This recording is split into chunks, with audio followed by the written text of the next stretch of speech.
자, 이제 집사 선출을 앞두고 집사란 무엇인가에 대해서 성경 본문을 통해서 살펴보려고 합니다. 우리 먼저 디모데전서 3장 8절부터 13절까지를 함께 읽어보겠습니다. 디모데전서 3장 8절부터 13절까지의 말씀입니다. 자, 함께 읽어볼까요? 자, 시작. 이와 같이 집사들도 정중하고 일구이연을 하지 아니하고 술에 임박이지 아니하고 더러운 일을 탐하지 아니하고 깨끗한 양심의 믿음의 비밀을 가진 자라야 할지니 이에 이 사람들을 먼저 시험하여 보고 그 후에 책망할 것이 없으면 집사의 직분을 맡게 할 것이요 여자들도 이와 같이 정숙하고 모함하지 아니하며 절제하며 모든 일에 충성된 자라야 할지니라. 집사들은 한 아내의 남편이 되어 자녀와 자기 집을 다스리는 자일지니 집사의 직분을 잘한 자들은 아름다운 지위와 그리스도 예수 안에 있는 믿음에 큰 담력을 얻느니라. 아멘. 교회의 직분은 교회의 주인이신 그리스도께서 자신의 교회를 다스리시기 위해서 세우시는 것입니다. 그러므로 주님의 뜻을 따라서 직분자가 잘 세워지면 교회에 큰 복이 됩니다. 왜냐하면 주님의 다스림을 더욱 잘 우리가 경험하게 되기 때문이죠. 그래서 이 직분에 대해서 에베소서 4장에 보면은 그리스도께서 승귀하시면서 하늘로 올라가시면서 이제 그 하나님 우편에 앉으시면서 우리에게 선물로 내려주신 거라고 그랬어요. 교회에 선물을 내려주신데 그게 바로 목사, 장로, 집사 이런 직분들이에요. 이 직분들을 통해서 이제 그리스도의 다스리심이, 그리스도의 돌보심이 드러나는 것이죠. 우리가 그 직분들을 통해서 경험하게 되는 것이죠. 그래서 이 직분이 잘 세워지면 너무 복된 거예요. 이 교회가 직분자가 제대로 세워져야 교회가 바른 교회가 될 수 있겠죠. 근데 반대로 이토록 직분이 중요하기 때문에 만약에 인간적인 뜻으로 직분자를 세우고 그렇게 해서 운영하면 어떻게 될까요? 세워지지 말았어야 될 사람들이 막 세워진다든지, 인간적인 뜻으로 직분자가 세워지면 인간의 죄성이 더욱 드러나게 되고, 그 다음에 교회에 큰 짐이 됩니다. 예를 들어서 목사가 이상한 사람인 거예요. 성격 장애자에다가 그 다음에 어디서 이상한 거 막 이렇게 이상한 책만 보고 막 그걸 가르친다든지. 자, 이런 사람이 딱 목사로 세워져 있으면 어떻게 해요? 재앙이죠, 재앙. 그래서 그 위치가 너무 중요하기 때문에 그 직분을 말씀에 따라서 정말 기도 가운데 잘 세우는 것이 너무 중요한 거예요.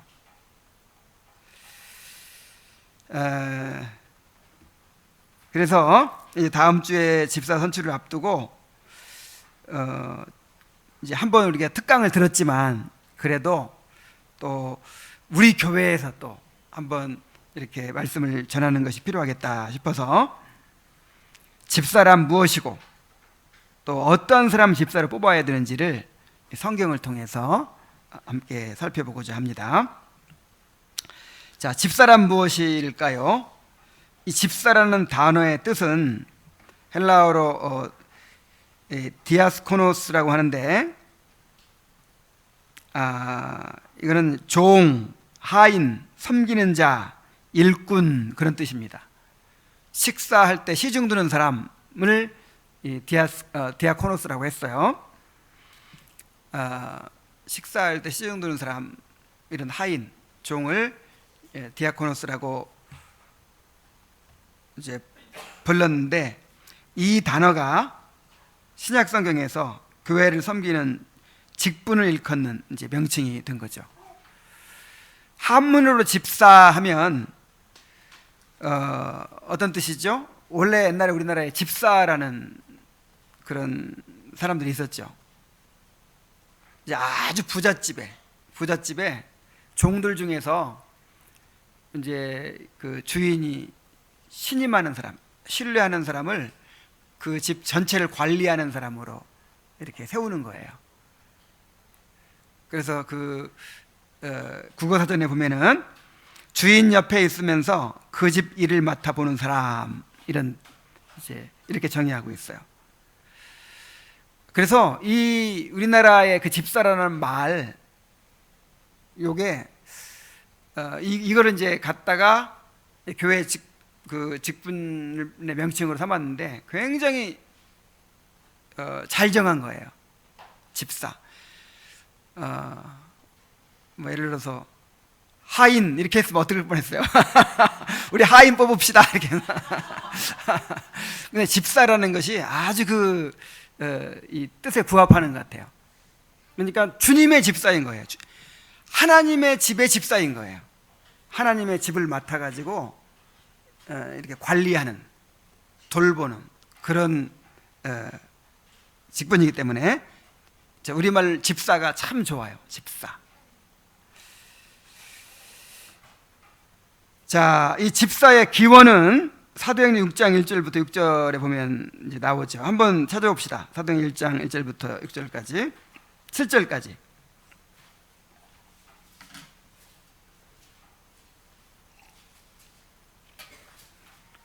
그때 제자가 더 많아졌는데 헬라파 유대인들이 자기의 과부들이 매일의 규제에 빠짐으로 히브리파 사람을 원망하니 12사도가 모든 제자를 불러 이르되 우리가 하나님의 말씀을 제쳐놓고 접대를 일삼는 것이 마땅하지 아니하니 형제들아 너희 가운데서 성령과 지혜가 충만하여 칭찬받는 사람 7을 택하라. 우리가 이 일을 그들에게 맡기고 우리는 오로지 기도하는 일과 말씀 사역에 힘쓰리라 하니 온 무리가 이 말을 기뻐하여 믿음과 성령이 충만한 사람 스데반과 또 빌립과 브루고로와 니가노르와 디몬과 바메나와 유대교에 입교했던 안디옥 사람 니골라를 택하여 사도들 앞에 세우니 사도들이 기도하고 그들에게 안수하니라. 하나님의 말씀이 점점 왕성하여 예루살렘에 있는 제자의 수가 더 심히 많아지고 허다한 제사장의 무리도 이 도에 복종하니라. 자, 예루살렘 교회의 신자의 수가 많아지면서 구제에서 소외된 헬라파 유대인과 히브리파 유대인들 간의 갈등이 일어났어요. 아무래도 이 히브리파 유대인들에게 더 많이 이렇게 이제 그 구제품이 돌아갔던 것 같아요. 팔을 안으로 굽는다고. 아무래도 이제 예루살렘에 살고 있고 막 이런 사람들 아니까 그 사람들한테 더 많이 갖다 주고 그렇게 했던 것 같아요. 그러니까 이제 이 헬라파 유대인들이 이제 불평을 하게 원망을 했죠. 부당하다고. 근데 자, 이 문제를 어떻게 사도들이 해결했는가 보세요.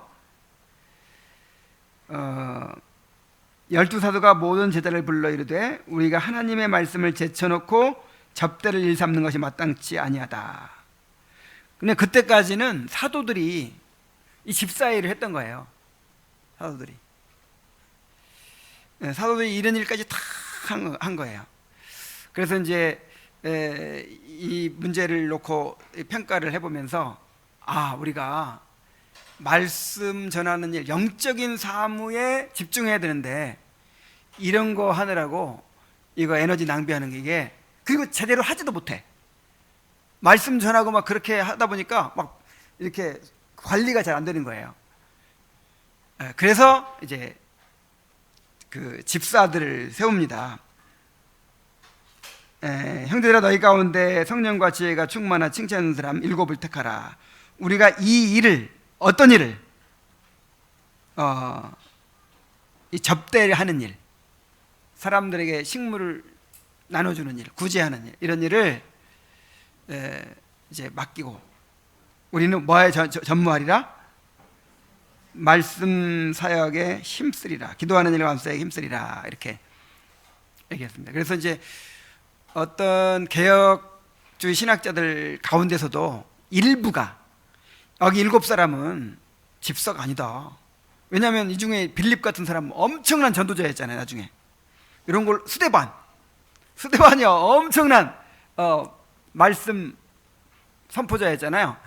그래서 이런 걸로 봐서 이 사람은 이게 집사가 아니라 뭔가 어떤 굉장한 영적 지도자를 뽑은 거다, 막 이렇게 얘기하는데 그렇지 않습니다. 여기 본문에 보면은 무슨 일을 맡기겠다? 그 일, 그 공교하는 일, 굳이 하는 일을 맡기겠다, 그렇게 그랬잖아요. 그리고 말씀 전하는 일은 누가 힘쓰겠다? 사도들이. 그래서 그건 옳지 않은 이제 해석이에요. 그럼 스데반이나 빌립은 어떻게 된 거냐? 그거는 얼마든지 설명이 가능하죠. 여러분, 교회에서 집사로 섬기다가 또 은사가 발견돼 가지고 목사 될 수 있어요, 없어요? 그런 경우 많습니다. 왜냐하면 아무래도 이 직분자들로 섬기다 보면은 이제 더 성경 연구도 많이 하고 신앙도 좋은 사람들을 뽑잖아요. 그런 사람들 중에 또 이제 목사의 은사가 발견돼 가지고 또 신학교 가고 이런 사람들 오늘날도 많은 것처럼 스데반이나 빌립은 바로 그런 경우에 해당되는 거예요. 그래서 빌립을 전도자라고도 하거든요. 전도자. 그래서 명백하게 집사라는 사실이 분명합니다. 그래서 이제 사람들을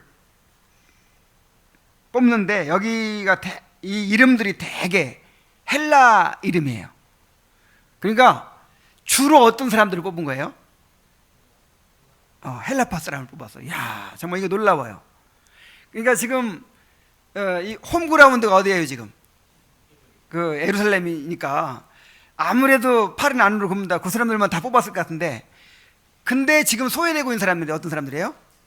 헬라판 사람들이니까 이 헬라 출신 사람들 더 뽑아가지고 더 잘 섬기게 하자.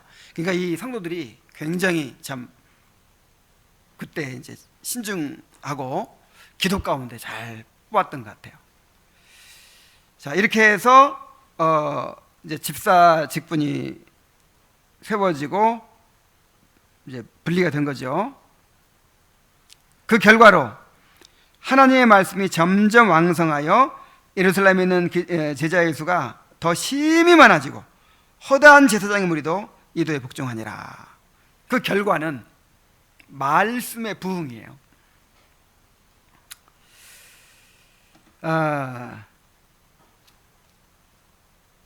그래서 이제 여기서 처음 세워진 집사의 직분이 목사, 장로와 함께 교회의 항존직이 된 것이죠. 교회에서는 항상 있어야 될 그런 직분 중에 하나가 된 것이죠. 근데 이렇게 또 오해할 수가 있어요. 집사 세울 생각이 전혀 없었다가 필요한 상황이 되니까 그때 세웠구나. 그러니까 오늘날에도 어떤 환경이 바뀌고 상황이 달라지면 또 필요에 따라 새로운 직분을 세울 수 있겠구나. 뭐 권사도 세우고 무슨 목자도 세우고 요즘에는 가정교회 그런 거 대세니까 그런 걸 지도할 또 그걸 목자라고 하죠. 그런 직분을 또 세우고 이렇게 필요에 따라서 직분을 세우고 이런 거로 또 오해하면 안 돼요. 구약 시대에 3직분이 있죠. 뭐예요? 선지자, 왕, 제사장이죠. 근데 처음부터 세웠나요? 처음에는 모세 혼자 이 3가지를 다 한 거예요. 모세 혼자 이 3가지가 선지자 노릇도 하고, 그 다음에 왕처럼 다스리기도 하고, 제사장 노릇도 했어요. 사무엘도 이 3가지를 다 했어요. 그런데 나중에 백성들이 왕을 요구하고 하니까 왕 세웠죠. 그리고 제사장과 선지자의 직도 분리가 됐죠. 그래서 3직이 됐는데, 이것도 이렇게 오해할 수가 있어요. 이스라엘 백성들이 왕을 안 구했으면 그냥 한 사람이 계속 했겠다. 그게 아니에요.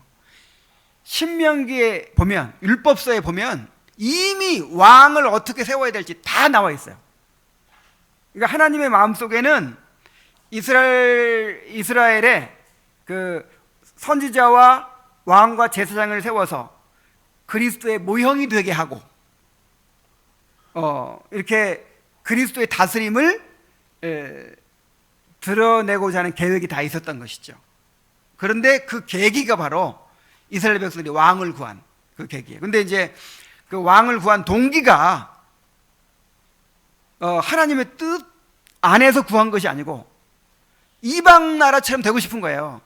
우리도 이방 나라처럼 되어 왕이 우리 앞서서 싸웠으면 좋겠습니다. 막 이런 식으로 이제 하나님께 구했던 거죠. 그러니까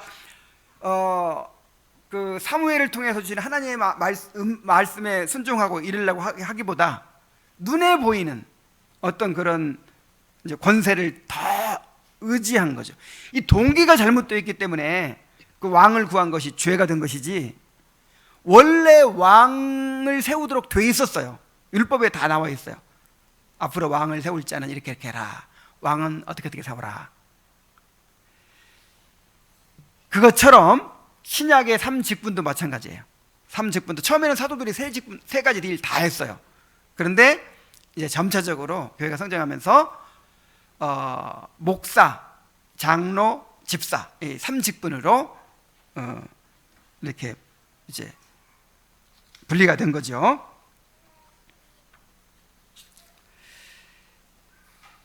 자, 그러면 집사의 직무가 무엇일까요? 이미 나와 있었죠. 예루살렘 교회는 재정을 관리하고 가난한 사람들을 구제하는 일을 위해서 집사를 선출했습니다. 사도들이 영적인 일에 전념할 수 있도록 물리적인 일을 담당하게 한 것이죠. 그래서 스코틀랜드 장로교회 제272서에 보면 이렇게 집사의 직무를 이야기하고 있어요. 집사의 직분과 권세는 그들을 선출한 자들에게서 맡겨진 전체 교회의 재산을 전달하고 분배하는 일이다. 또 교회의 정치는 다음 세 가지, 즉 교리, 치리, 그리고 나눔으로 이루어진다. 자, 교회의 정치가 무엇으로 이루어져요? 교리, 치리, 나눔. 교리가 뭐예요? 교리는 말씀을 가르치는 거죠. 말씀을 가르치는 거 하고, 그 다음에 치리는 다스리는 것. 사람들을 다스리는 것을 치리라고 하죠. 그 다음에 또 뭐라고요? 나눔. 나눔이 무엇일까요? 이거는 이제 그 재정을, 교회의 재정을 분배하는 것이죠. 가난한 자들을 구제하고 하는 것이죠. 자, 이런 구분에 따라서 교회 안에는 세 가지 직분이 생기는데, 자, 교리는 누가 담당해요? 목사. 그 다음에 다스림은 누가 담당해요? 장로. 그 다음에 나눔은 누가 담당해요? 집사. 이렇게 되어 있다는 거예요. 그래서 합신헌법 10장 2조에 이렇게 규정이 되어 있습니다. 집사의 직무는 가난한 자를 돌아보며 환자와 갇힌 자와 과부와 고아와 모든 환난당한 자를 위문하되 재직회의 결의에 따라 행하며 교회에서 책정된 구제비와 일반 재정을 수납 지출한다 그랬어요. 자, 주보에는 안 나와 있지만 제가 오늘 아침에 책을 읽은 것이 있어가지고 하나 더 넣었는데, 빌헬무스 아브라켈이라는 사람이 쓴 그리스도인의 합당한 예배라는 책이 있어요. 제가 이제 여러분들한테 한번 소개하고 이걸 다 사도록 하려고 해요. 5만 원짜리 4권. 이거는 정말 기독교 강요보다도 여러분들에게 더 있어야 될 책이에요. 자, 이 책의 집사의 직무에다 이렇게 나와 있어요. 첫째, 모으는 직분. 둘째, 분배하는 직분. 셋째, 아버지처럼 가난한 자들의 심령을 보살피는 직분이다 그랬어요. 자, 모으는 직분이라는 말이 무슨 말이에요? 교회의 재정을 모아야 돼요. 그 모으는 일 잘해야 됩니다. 그 다음에 모았으면 그걸 어떻게 해야 돼요? 분배를 잘해야 돼요. 특별히 아버지처럼 가난한 자들의 심령을 보살피는 일을 하는 것이다. 그래서 종합하면 집사는 교회의 재정을 관리하고 가난한 자 병든 자를 돌봄으로 목사와 장로의 영적인 사물을 뒷받침하는 직분이다 라는 것을 알 수 있습니다. 자, 그래서 지난주 특강 때 이제 집사가 그 재정에 대해서 책임감을 가져야 된다 그랬죠. 그냥 만약 교회에서 어떤 필요에 의해서 예산이 세워졌으면 그대로 이렇게 될 수 있도록 뭔가 주도적이고 책임감 있게 해야 된다 그랬어요. 그러니까 네, 예를 한번 들어볼게요. 몇몇 분들이 이런 말을 해요. 몇몇 분들이 자꾸만 교회 재정이 그렇게 어려워가지고 이제 모자란 건 아직까지 한 번도 없었지만 그렇게 아슬아슬해가지고 마음 졸이고 자꾸 그런 거 보면서 그러지 말고 뭔가 필요하면 좀 특별한 것을 하자. 특별한 것을 해가지고 우리 교회 재정을 좀 채우자. 한두 분이 그런 얘기를 하는 것이 아니고 세 분이 그런 얘기를 했어요. 이런 생각을 누가 해야 돼요? 집사가 이런 생각을 해요. 집사가. 그러니까 집사가 그냥 재정 관리만 하는 게 집사가 아니에요. 모으는 일을 해야 된다. 모으는 일. 재정을 확보해 줘야 돼요. 그러니까 당회에서 교회가 이제 이런 방향으로 나가고 이런 사역을 합니다 하는 거 당회에서 정하겠죠. 그 일을 위해서 뭐가 필요하죠? 돈이 필요하잖아요. 이제 그 일을 집사가 하는 거라 이 말이에요. 그러니까 뭐 우스갯소리로 모자라면 집사가 다 채워 넣어야 된다 막 그 얘기 들으니까 마음이 무거웠죠. 혹시 근데 꼭 집사가 채워놔라는 의미가 아니고 책임감을 가지라는 거죠. 이렇게 더 모으는 일을 하라는 거예요. 이 교회의 필요를 채우는 일에 책임감을 갖는 거예요. 이제 목사가 고민 안 해도 됩니다. 이제 집사 세워지면 이제 집사님들이 고민할 거예요.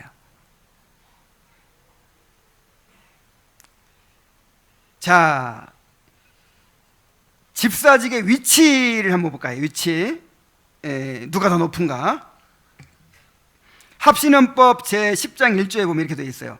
집사직은 수직적으로 목사, 장로 두 직 밑에 있는 것이 아니고 그 직분들과 수평적으로 병립한 구별된 직분이요 항존직이다 그랬어요. 그러니까 집사하다가 장로로 승진하고 장로다가 목사로 승진하고 목사 밑에 장로, 장로 밑에 집사 이런 개념이 아니라는 거예요. 다 독립된 사역이기 때문에 목사, 장로, 집사가 평행하는 거예요. 병립한 구조예요. 그러니까 동등한 거예요. 동등한 위치. 그 사역이 다른 거죠. 자, 스코틀랜드 장로교회 제2치리서에 보면 독재의 경우를 피하기 위해서 주님께서는 그들의 직분을 따라 각기 동등한 권세에서 형제의 상호 동의로 지도할 것을 원하셨다. 그러니까 이 장로교회는요, 한 사람에게 모든 권한이 있질 않아요. 한 사람에게 있질 않고 회에 있어요. 회에 있고 그것도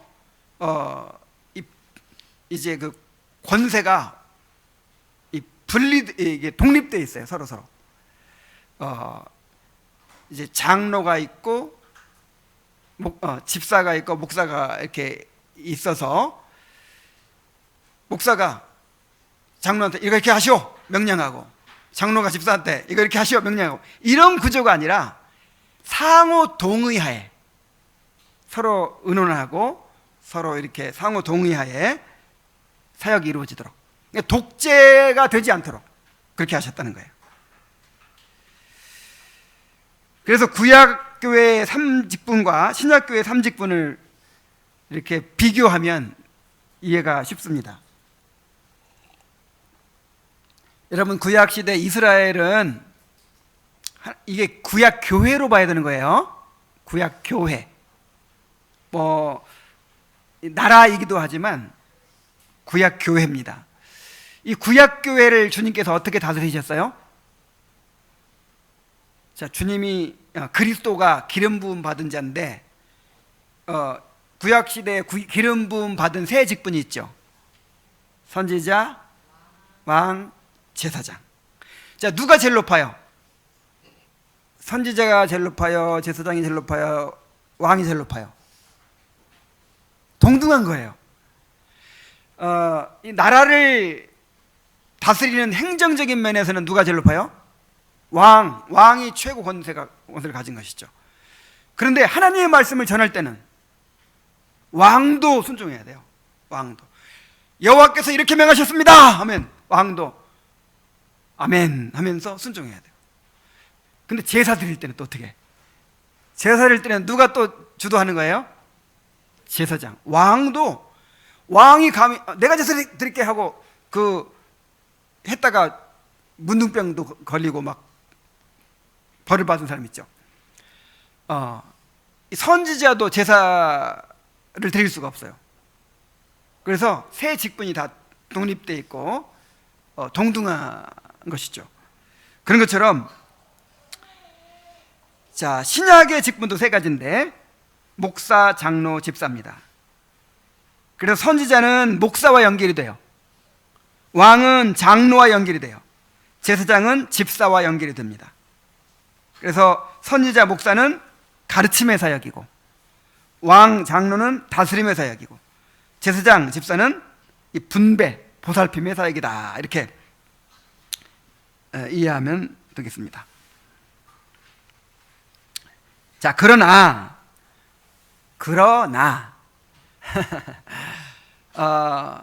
제일 또 중요한 것이 하나님의 말씀이잖아요. 하나님의 말씀에 따라서 모든 일을 해야 되잖아요. 그래서 당회에서도 누가 당회장이 돼야 돼요? 목사가 당회장이 돼서 당회를 이끌어가는 거예요. 그리고 집사도 당회의 지도를 또 받아야겠죠. 당회의 감독을 받아야 되겠죠. 왜냐하면 이 수직 관계는 아니지만 이 영적인 사물을 잘 뒷받침하기 위해서 물리적인 사물을 담당하는 역할이니까 당회에서 정한 대로 당회에서 어떤 사역을 이렇게 정하고 또 어떤 사역을 이렇게 정하면 거기에 따라서 이렇게 뒷받침을 해야 되니까 아무래도 이제 동등한 권한이야 하면서 집사들 마음대로 하면 안 되는 거예요. 당회의 이제 감독과 지도를 받아야 되는 것이죠.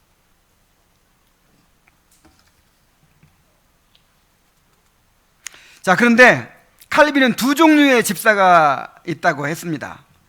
로마서 12장 8절 말씀 보면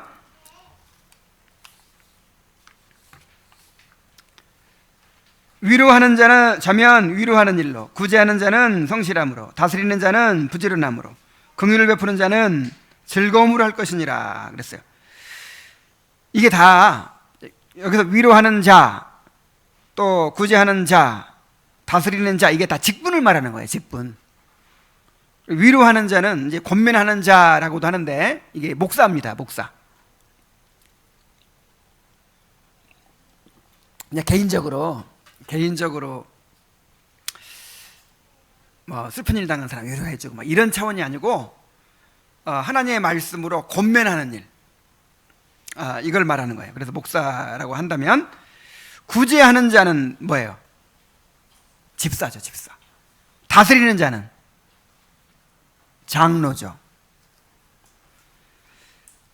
근데 긍휼을 베푸는 자는 누구죠? 역시 집사로 봅니다. 그래서 구제하는 자와 긍휼을 베푸는 자 둘 다 집사인데 어떻게 구분이 되느냐? 구제하는 자는 재정을 분배하는 사람을 말하고 긍휼을 베푸는 자는 분배된 물질을 가지고 가난한 자와 병든 자를 실제로 돌아보는 사람을 말합니다. 그래서 전자는 지도자로서 안수받은 남자들에게만 해당되죠. 그러나 후자는 일종의 관리자들인 셈이죠. 관리자들로서 로마서 16장 1절의 베베나 디모데전서 5장 9절 10절의 과부들의 명단처럼 여자들에게도 해당이 됩니다.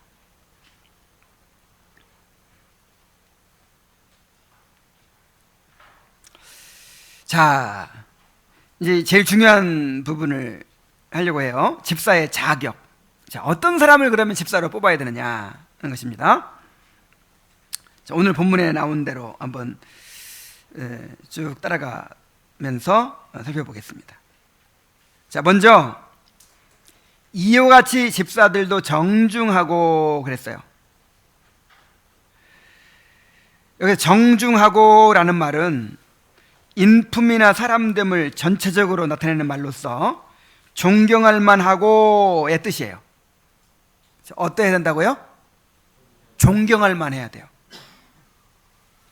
집사들 어떤 사람 뽑아야 되냐면 존경할 만하다. 전체적으로 인격이나 인품이 참 존경할 만하다, 본받을 만하다, 이런 사람을 뽑아야 돼요.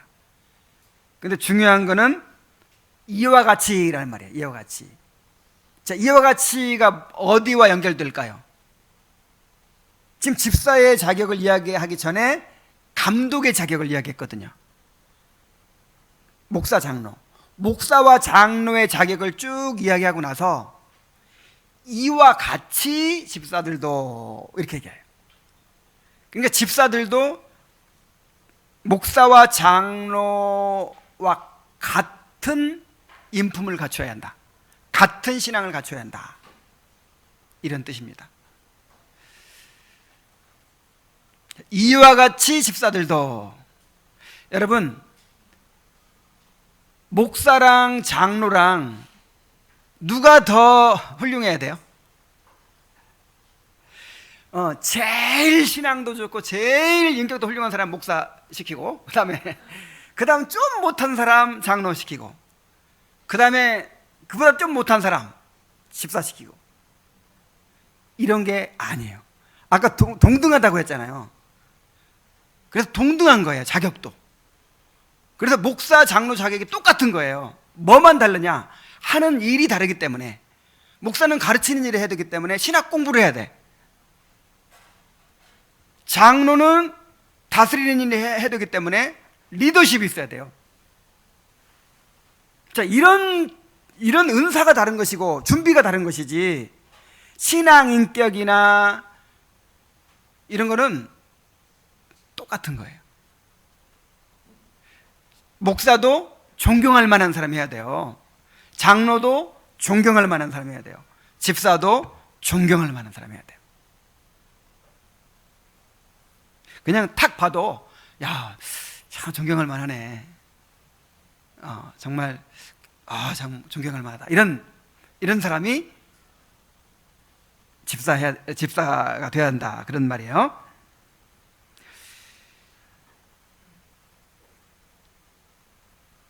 자, 이 사도들이 요구한 집사의 자격도 그 사도행전 6장에서 뭐라고 그랬어요?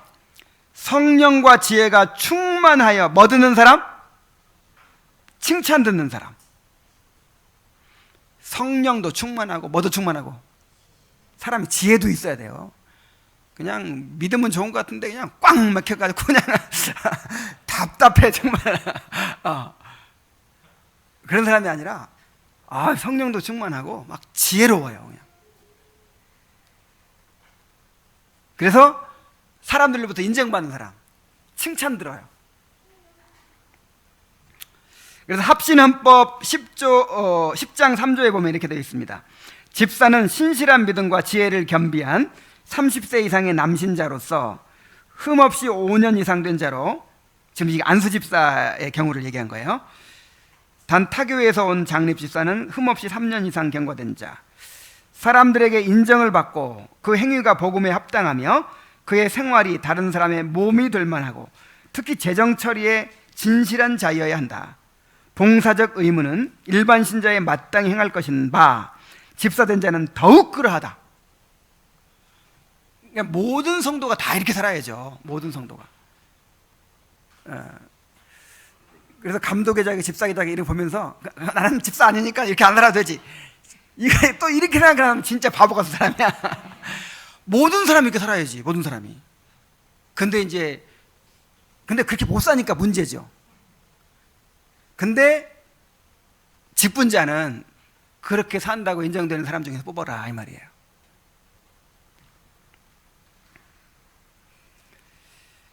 자, 그리스도인의 합당한 예배, 아까 제가 얘기한 책, 그 비렐무스 아브라켈은 집사의 자격을 이렇게 얘기했어요.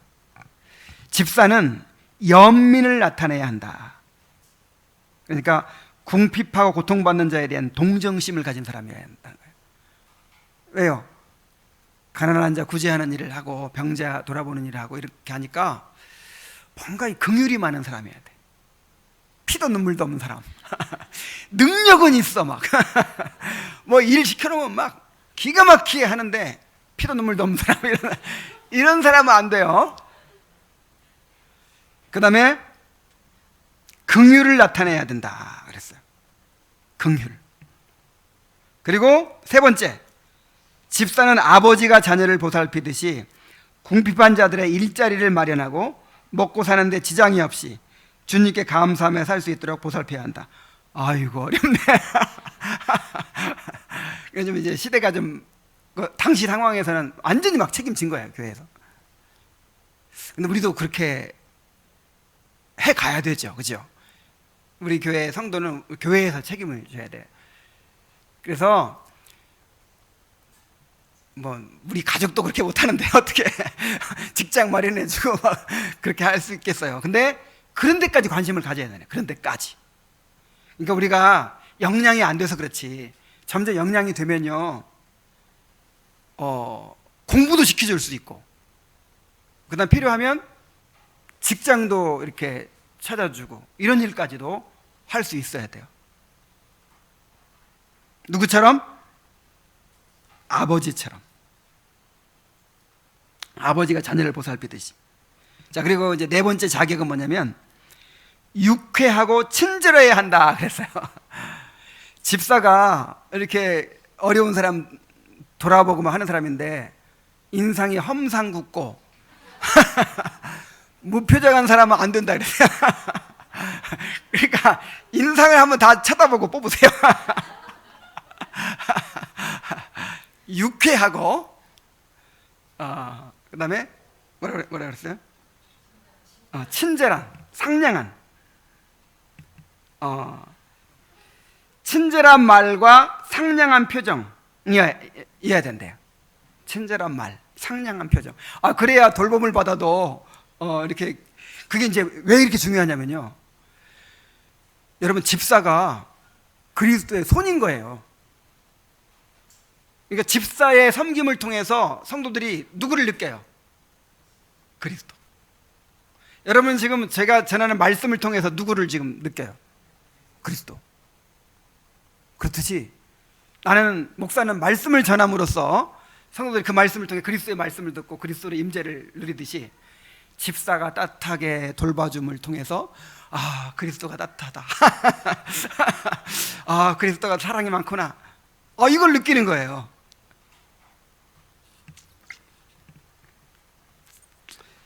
그래서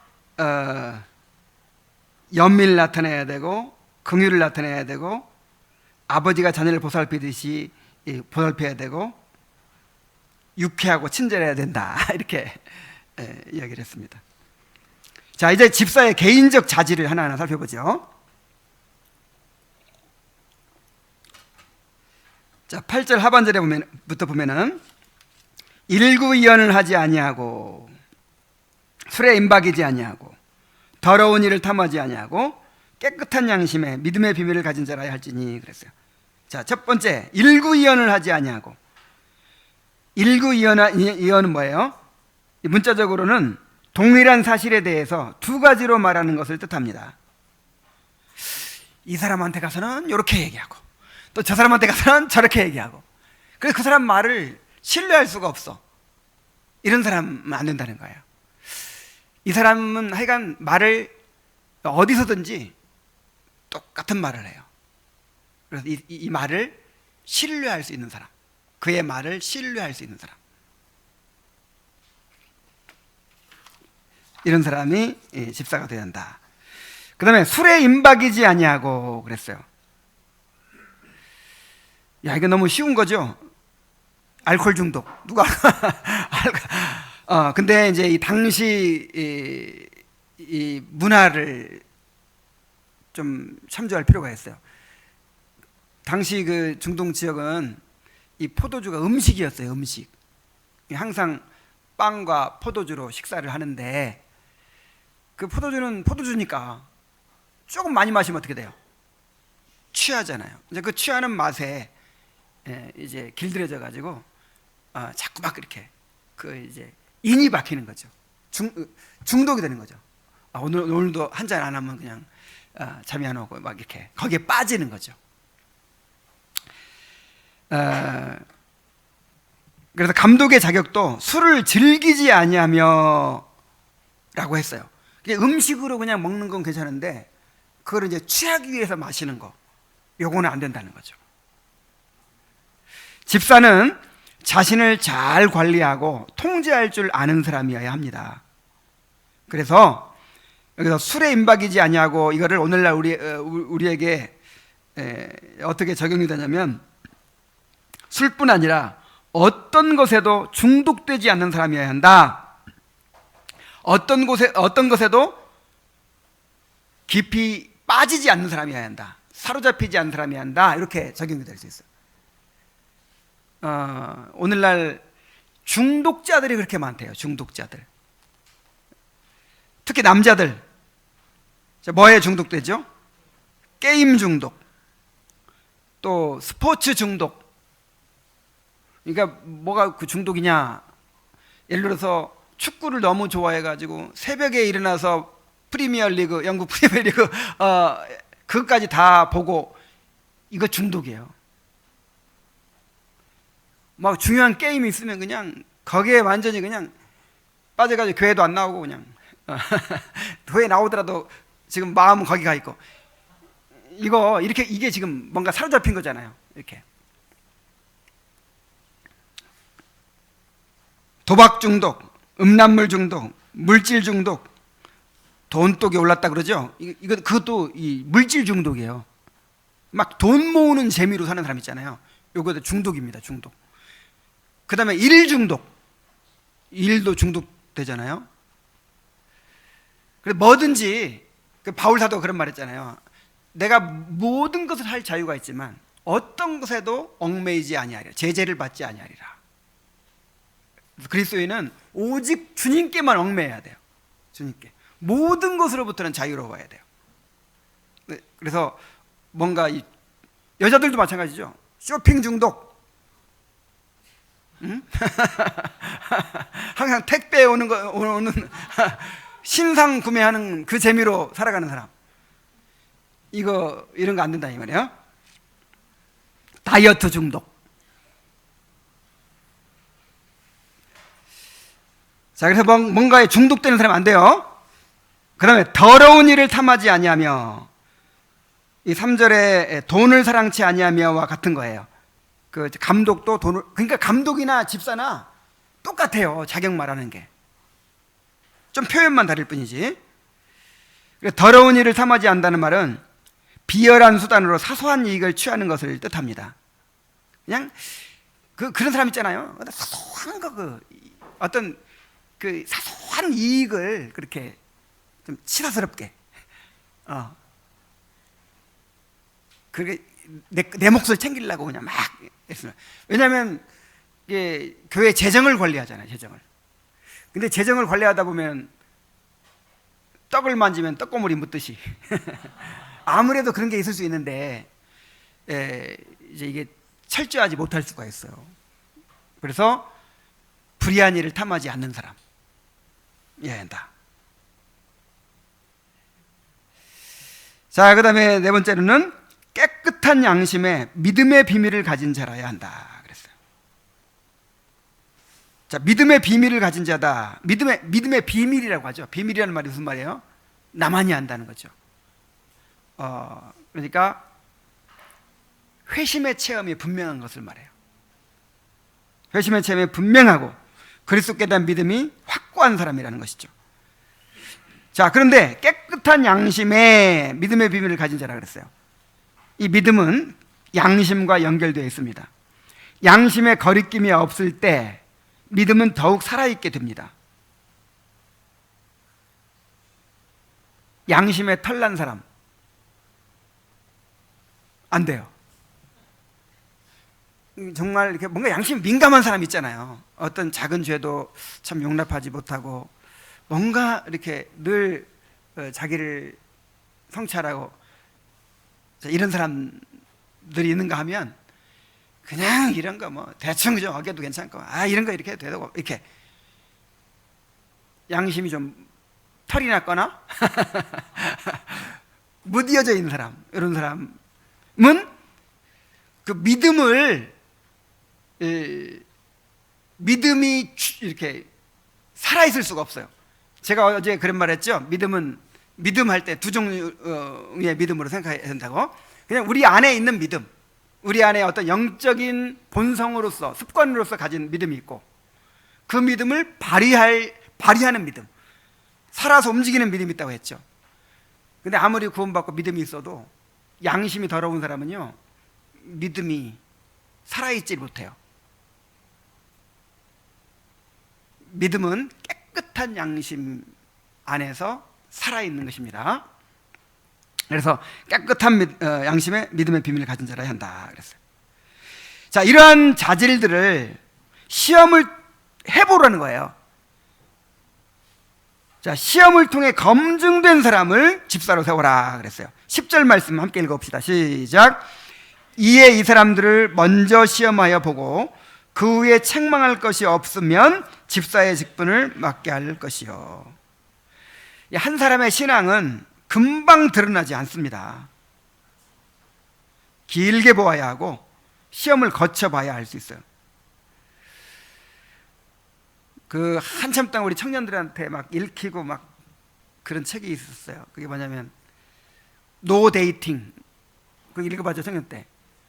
그거 쓴 사람이 무신론자 돼버렸어요. 이야, 그 사람 쓴 책들 보면 그냥 이렇게 훌륭한 신앙인이 있나 막 다 놀랄 정도인데 나중에 보니까 신앙을 버렸어. 그리고 뭐 오카노 목사님 아들이 있죠. 뭐 심리학에 물든 교회 무슨 뭐 이야, 정말 놀라운 신앙인인 것처럼 보였는데 지금은 부활도 부인하고 지금은 막 그 중요한 교리들 다 부인하고 그렇게 돼버렸어. 그래서 당장 막 뭐 간증하고 뭐 그냥 뭐 체험했다고 하고 뭐 이런 거 가지고 몰라요. 그 사람의 신앙을 몰라요. 시험을 거쳐봐야 알아요. 시험을 거쳐봐요. 어떤 사건을 통해서, 어떤 고난을 통해서, 어떤 중요한 어떤 뭐 갈등이 있다든지 어떤 문제가 있을 때 그 사람의 신앙이 드러나요. 또 시간을 통해서 알 수 있죠. 길게 봐야 돼. 그래서 안수 집사 세울 때는 5년 이상 흠없이 지낸 사람 가운데 이제 뽑으라는 거예요. 우리 임기 집사는 3년 이상이죠. 자, 이걸로 끝나는 게 아니에요. 이걸로 끝나는 게 아니고 집사의 가정생활을 봐야 된대요. 가정생활. 자, 집사의 가정생활 11절부터 12절까지 한번 읽어봅시다. 시작. 여자들도 이와 같이 정숙하고 모함하지 아니하며 절제하며 모든 일에 충성된 자라야 할지니라. 집사들은 한 아내의 남편이 되어 자녀와 자기 집을 잘 다스릴 자일지니. 그래서 여자들도 이와 같이라는 말을 이제 여집사에 대한 이야기다 이렇게 오해하는 사람들이 많습니다.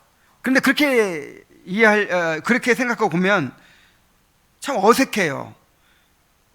남자에 대해서 쭉 얘기하다가 그다음 여집사에 얘기하고 그다음 또 남자 집사에 대해 뒤에 가서 또 얘기하고 그런 셈이 되잖아요. 근데 이건 여집사에 대한 얘기가 아닙니다. 여자들도 이와 같이라는 말은 그들의 아내들도 이와 같이라는 말이에요.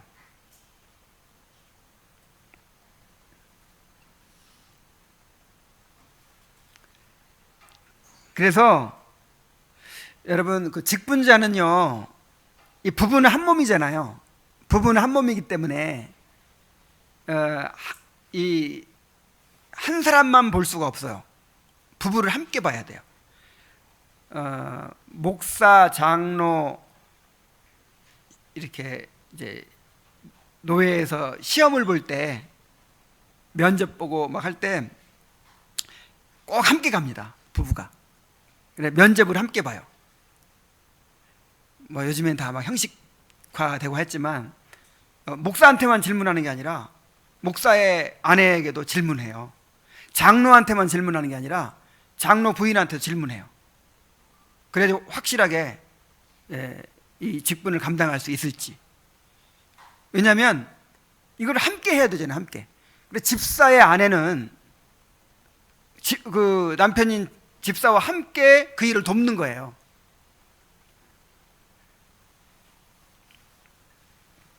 그래서 그 아내도 봐야 되는 거예요. 지금 이제 안수 집사를 뽑을 경우를 한번 생각해 봅시다. 아내를 봐야 돼요. 그 아내가 어떤 사람이어야 되냐면, 자, 여자들도 이와 같이 그랬으니까 집사와 버금가는 그런 신앙 인격을 갖춘 사람이어야 한다 하는 것이죠. 그걸 구체적으로 얘기합니다. 여자니까 정숙하고 그랬어요. 이 정숙하고가 위에 그 정중하고라는 말과 똑같은 말이에요. 헬라어로 셈노스, 존경할 만한 그 뜻이에요. 그러니까 그 남편도 존경할 만하지만 그 부인도 어떻게 해야 돼요? 존경할 만해요. 아, 남편은 훌륭한데 부인은 영 뺑덕 엄마 같아.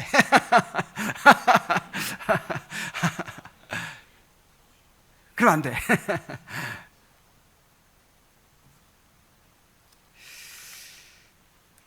그래서 아내도 남편처럼 존경을 많이 해야 돼요. 자, 그리고 모함하지 아니하고 그랬어요. 또 이 성차별적인 말이 될지 모르지만 여자들은 이 언어가 발달해 있잖아요. 언어의 능력이 뛰어나잖아요. 그래서 말을 많이 하다 보니까, 나누는 걸 좋아하다 보니까 자꾸 뭐 누구는 어떻더라, 뭐 누구는 어떻더라, 뭐 자꾸 이런 말을 많이 하게 될 수가 있어요. 그러다 보면은 내가 확인도 안 한 그런 거를 이제 이렇게 거짓 증거를 막 하게 되고 실수하게 되고 그러는 경우가 많이 있죠. 그래서 교회는 제가 개척도 해보고 하여간 어렸을 때부터 교회에서 이제 자라오면서, 야, 교회는 말로 무너지고 말로 일어선다 하는 걸 느꼈어요. 성경에도 있잖아요. 사람들의 축복으로 말미암아 성읍이 세워지고, 그 다음에 또 저주라고 했던가요? 저주하는 말로 인하여 성읍이 무너진다. 교회도 마찬가지예요. 교회는 결국 말이잖아요. 말.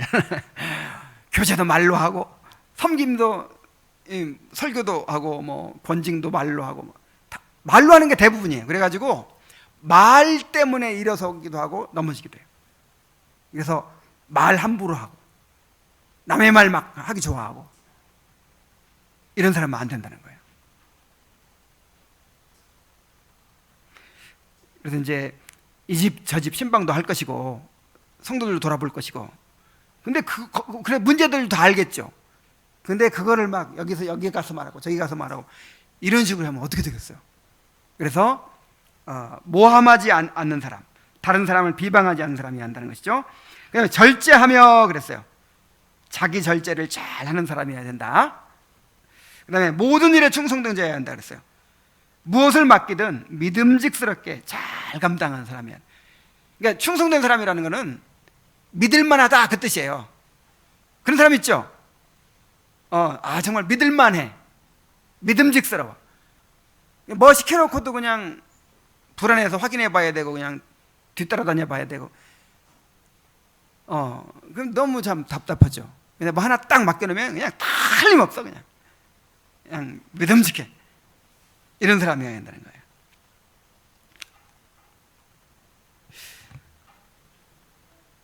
그래서 임기 집사는 우선 이제 배우자가 교회에 나오지 않더라도, 심지어 교회에 나오지 않더라도 집사 직분을 맡는 것에 대하여 동의하면 세울 수 있어요. 근데 이제 나중에 안수 집사 세울 때는 이렇게 아내들도 보는 거예요. 배우자도 보는 거예요. 자, 집사의 아내는 이런 사람이어야 한다 그랬고, 두 번째로 또 한 아내의 남편이 되어 그랬어요. 이 한 아내의 남편이 된다는 말이 무슨 말일까요? 옛날에는 이제 그 일부 다처가 많았잖아요. 일부 다처. 근데 정말 이 가정에 충실한 한 아내의 남편인 사람을 뽑아야 한다. 자, 이것이 우리에게 어떻게 적용될까요? 한 사람의 가장 중요한 관계는 바로 배우자와의 관계입니다. 집사는 아내를 사랑하고 아내로부터 인정받는 사람이어야 돼요. 그냥 아내조차 인정을 안 해. 남편조차 인정 안 해. 아이고 당신 같은 사람이 뭘 하겠다고 인정 안 해. 그런 사람이 어떻게 교회 집사가 되겠어요? 아내가 볼 때도 내가 볼 때도 참 내 남편, 내가 볼 때도 내 아내 참 집사할 만하다, 이런 사람이어야 돼. 그 다음에 자기 집과 자녀를 잘 다스리는 자여야 된다 그랬어요.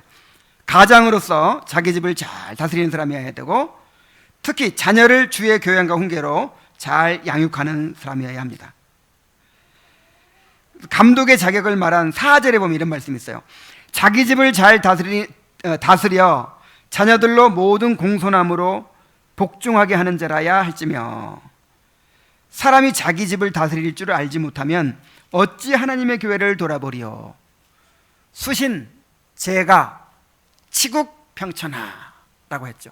먼저 수신, 자기를 다스리고, 그 다음에 제가, 또 집안을 잘 다스리고, 그 다음에 이제 치국, 나라를 다스릴 수 있는 것이지, 나도 못 다스리고 가정도 못 다스리는데 어떻게 교회를 다스리고 나라를 다스리겠어요? 그래서 감독의 자격, 또 이 집사의 자격이 이렇게 요약될 수 있어요. 수신, 제가, 그 다음에 이제 치국은 아니고 치교회.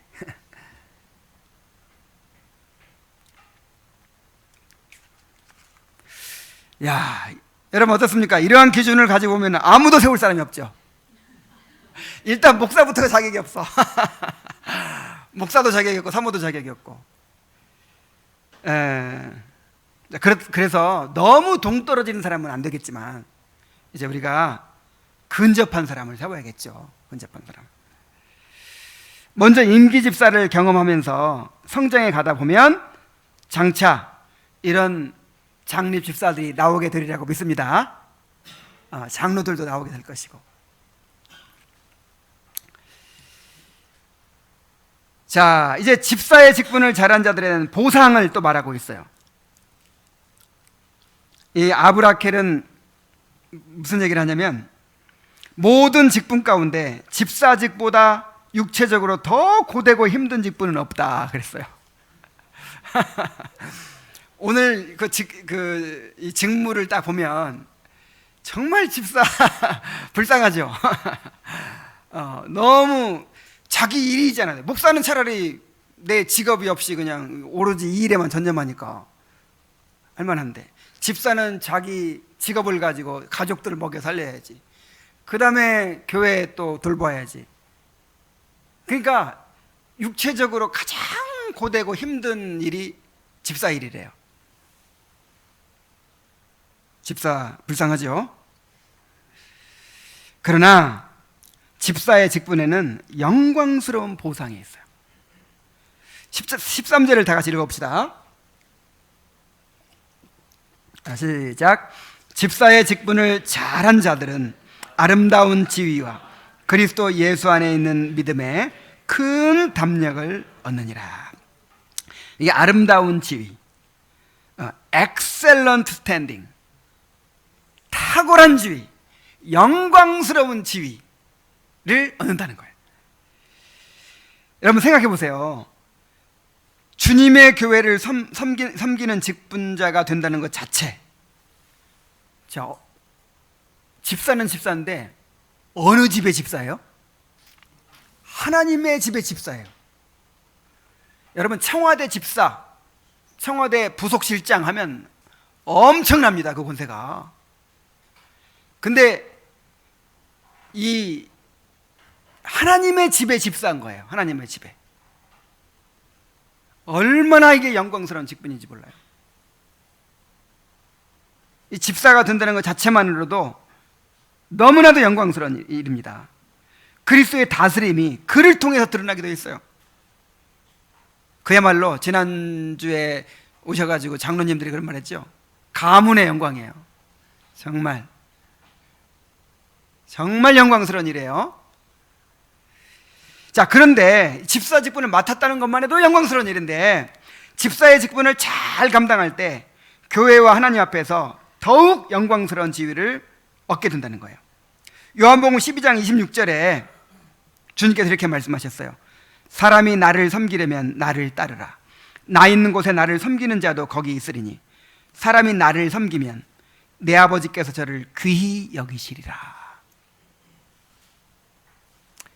주님의 교회를 섬기는 사람, 하나님의 집에 집사 노릇하는 사람, 귀해요 안 귀해요?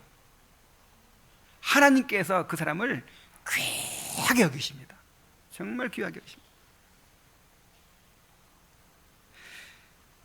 잠언 27장 18절에 무화과 나무를 지키는 자는 그 과실을 먹고 자기 주인을 시종하는 자는 영화를 얻느니라. 자, 무화과 나무를 계속 지키는 일을 했더니 뭘 먹어요? 무화과를 먹어요. 근데 영광스러운 주님을 섬기는 일을 계속 주님 따라다니면서 하면 뭘 얻을까요? 영광을 얻어요. 그래서 이게 뭔지는 잘 몰라도 아주 엑셀런트 스탠딩을 얻는다는 거, 정말 영광스러운 지위를 얻는다는 거, 이거를 기억하십시오. 그다음 두 번째로는 믿음의 큰 담력을 얻는다 그랬어요. 자, 이게 무슨 말이냐면은 집사로서 직분을 잘 감당할 때 하나님 앞에서 더욱 큰 확신과 담대함을 가진다는 거예요. 확신과 담대함. 하나님께서 나와 함께 하신다. 하나님께서 내 삶을 책임져 주신다. 하나님이 내 자녀들을 책임져 주신다. 이런 확신과 담대함을 얻게 된다는 거예요. 요한일서 3장 21절로 22절에 오면은 사랑하는 자들아, 만일 우리 마음이 우리를 책망할 것이 없으면 하나님 앞에서 담대함을 얻고 무엇이든지 구하는 바를 그에게서 받나니 이는 우리가 그의 계명들을 지키고 그 앞에서 기뻐하시는 것을 행함이라. 집사의 직분이야말로 하나님께서 기뻐하시는 일이죠. 그래서 하나님 앞에 담대함을 얻고 무엇이든지 구하는 바를 받는다는 거예요. 또 베드로전서 4장 10절로 11절에 보면은 각각 은사를 받은 대로 하나님의 각양 은혜를 맡은 선한 청지기 같이 서로 봉사하라. 만일 누가 말을 하려면 하나님의 말씀을 하는 것 같이 하고 누가 봉사하려면 하나님의 공급하신 힘으로 하는 것 같이 하라. 자, 봉사하려면 이게 집사의 일이죠. 자, 집사가 섬길 때 누구의 힘으로 하는 것처럼 해라? 왜냐하면 그리스도의 돌봄을 나타내는 거니까 그리스도가 하는 것처럼 하는 거예요. 제가 말씀을 전할 때는 그리스도가 말씀을 하시는 것처럼 해야 되고, 집사가 섬길 때는 누가 하는 것처럼? 그리스도가 하는 것처럼 하는 거예요. 자, 그럼 어떻게 되느냐? 이는 범사에 예수 그리스도로 말미암아 하나님이 영광을 받으시게 하려 함이니 그에게 영광과 권능이 세세무궁토록 있느니라. 이 일을 통해서 하나님이 영광을 받으세요. 그러니까 본인에게는 얼마나 큰 축복이 되겠습니까? 히브리서 6장 10절에 하나님이 불의치 아니하사 너희 행위와 그의 이름을 위하여 나타낸 사랑으로 이미 성도를 섬긴 것과 이제도 섬기는 것을 잊어버리지 아니하시느니라. 여러분, 하나님은 공의의 하나님이십니다. 이 공의롭다는 건요, 벌 줄 때 공정하게 준다는 뜻이에요. 상 줄 때도 공정하게 준다는 뜻이에요. 우리가 주님의 교회를 위해서 수고하고 희생하고 눈물 쏟고 상처 입고 이런 거 주님께서 절대로 잊어버리지 않는다는 거예요. 절대로. 그럼 공의의 하나님이 아니죠.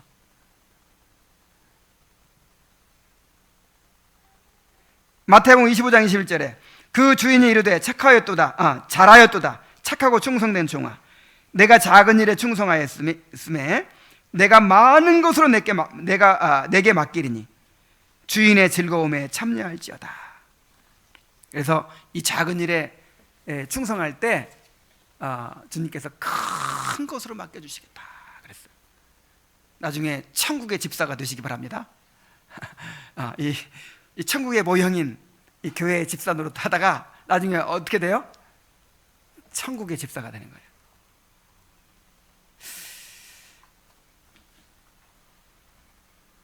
오늘 이 말씀을 듣고 집사 선출에 대해서 너무 무겁게 느껴질 수 있어요.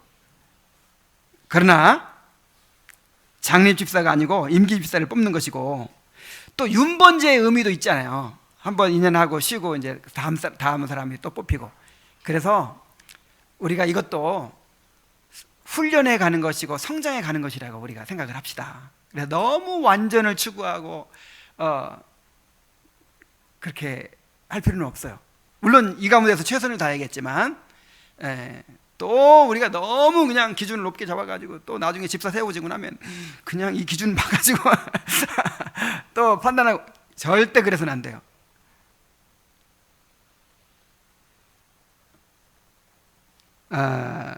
직분자는 우리가 뽑지만 하나님께서 세워주시는 것입니다. 인간적인 생각을 버리고 기도하면서 주님의 뜻을 따라 뽑아야 합니다. 그리고 이제 집사로 뽑히게 되면 하나님의 뜻으로 알고 일단 2년 동안 충성을 다하시기 바랍니다. 그리고 우리 성도들도 하나님께 세워주신 집사들을 존중하고 순종하면서 따르게 되기를 바랍니다. 저도 집사들이 세워지면 집사들을 존중하고 집사들을 중심으로 해가지고 이제 교회를 운영해 가려고 해요. 모든 일에 집사들을 앞세우려고 해요.